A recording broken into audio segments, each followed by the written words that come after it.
परमेश्वर की बड़े नाम की महिमा हो। फिर से एक बार और प्रभु यीशु मसीह के मीठे और पवित्र नाम से सबको जय मसीह की। परमेश्वर ने हमारे जीवन में एक और अवसर दिया है कि ये सुबह के टाइम प्रभात मनन के संबंध में कुछ बातें आके बात करने के लिए। पिछले दिन हमने इब्रानी उत्पत्ति की किताब 22 अध्याय 1 से लेकर 3 पद तक हमने थोड़ा ध्यान मनन किया था।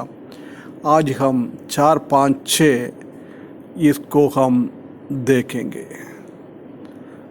14 पद में लिखा है, उत्पत्ति की किताब 22 अध्याय उसका 14 पद।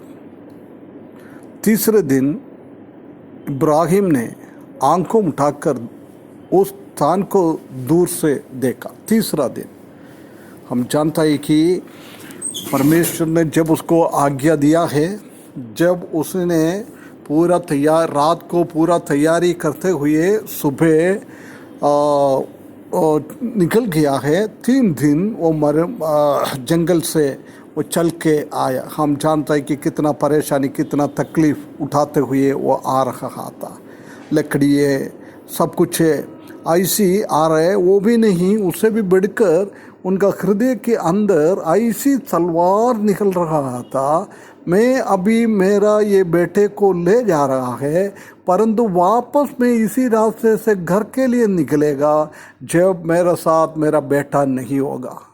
देख कितना दुख और कितना तकलीफ भरा हुआ हृदय के साथ अब्राहम जा रहा है। तीसरा दिन उसने क्या कर दिया है, कौन सी जगह पहुंचना है, कहाँ आराधना करना है, उधर वो देश को उसने देखा है। आंख उठाकर देखा। देख, हम परमेश्वर की बातें देखने के लिए हमेशा हमारा अंदर की आंख खोलते हुए, उठाते हुए हमको देखना बहुत ज़रूरी है, बहुत ज़रूरी है। जब उसने देखा, जब उसका 5वें पद में क्या लिखा है, और उसने अपने सेवकों से कहा, गधे के पास यही ठहर रहे, वो ये लड़का और मैं वहाँ तक जाकर और दंडवत करके फिर तुम्हारे पास लौटाऊंगा। देख, इधर आराधना के लिए अब्राहम को इंस्ट्रक्शन दिया था, उसी के साथ कोई सेवक लोग नहीं रखना है, कोई गधे नहीं रखना है, ये दुनिया का चीज़ों को, आलतू पालतू चीज़ों को हटाना है। सिर्फ वो किसने होम बलि चढ़ाना है वो, और किसको होम बलि चढ़ाना है, वही दो ही परमेश्वर के सामने होना चाहिए। प्रिय भाइयों बहनों, हम भी आराधना में आने के टाइम हमारा हृदय से, हमारा शरीर से पूरा पाप और अवस्था, गंदगी अवस्था, गंदा विचार, ये सब हम दूर रखते हुए परमेश्वर के सामने सिर्फ खाली हृदय से, खाली हाथ से आना है। हमारे हृदय के अंदर परमेश्वर की बातें सिर्फ भरा हुआ होना चाहिए। ऐसी एक व्यक्ति परमेश्वर को प्रसन्न किया हुआ एक आराधना कर सकता है। नहीं तो हमारा आराधना परमेश्वर स्वीकार नहीं कर सकता है। बहुत बार अपने आप को एक बार जान के देखे। मैंने पिछले संडे को परमेश्वर को आराधना करने के लिए गया था, नहीं तो घर पे बैठ के भी अपना आराधना करता है। जब मेरा हृदय कहाँ है, मेरा मन कहाँ है, ये हमको एक बार फर्क कर देखना। हमारा मन और हृदय ऐसी घूमने का चीज़ है, इसलिए उसी चीज़ों को सबको बाहर करके हमको क्या करना है, हमारा हृदय के अंदर कोई भी चीज़ नहीं आना चाहिए। सिर्फ परमेश्वर और हम उसी के रिश्ते से याद करते हुए हम परमेश्वर को आराधना कर सकता है। नहीं तो हमारा आराधना बिल्कुल निष्फल हो जाता है, व्यर्थ हो जाता है, उसी से कोई भी मतलब नहीं निकलता है। उसके बाद एक बहुत बड़ी बात अब्राहम इधर बोल रहा है, ये लड़का और मैं वहाँ तक जाकर और दंडवत करके फिर तुम्हारे पास लौटाऊंगा। देख, अब्राहम ये कैसे बोल सकता है? अब्राहम को मालूम है सिर्फ अब्राहम लौटेगा, हम नहीं लौटेंगे।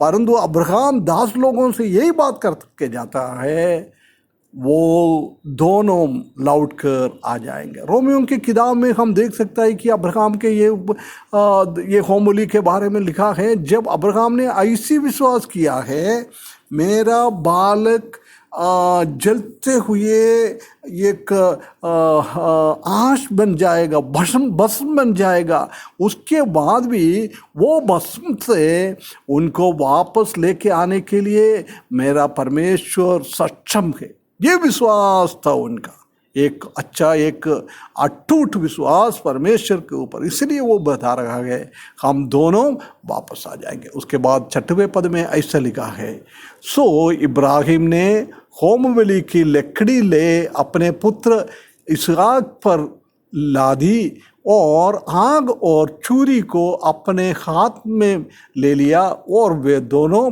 एक साथ चल गया। देख, हमको इधर एक बड़ा विरोधाभास लगा रहा है ना। ये बाहरी वस्तु पिताजी लेने के बाद वो छोटी बिना भार का वस्तु बेटे को देना चाहिए था, परंतु इधर उल्टा कर रहा है।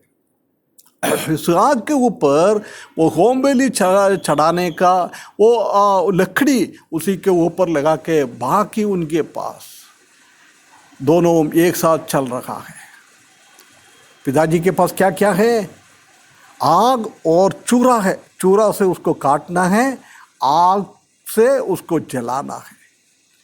ये काल्वरी क्रूस का एक तस्वीर को हम दिखाता है।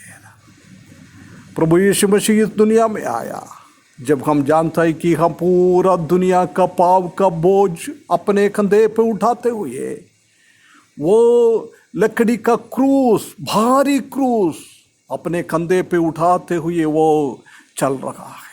कभी लौटता है, कभी बैठता है, कभी गिर जाता है, कभी उड़ जाता है, ऐसी भारी चीज़ों लेके जा रहा है। उसी टाइम पिता परमेश्वर के हाथ में हम देख सकता है प्रभु यीशु मसीह को मार डालने का छुरी, वो तलवार हमारे ऊपर आने का तलवार था, वो प्रभु यीशु मसीह के ऊपर उसने डाल दिया है।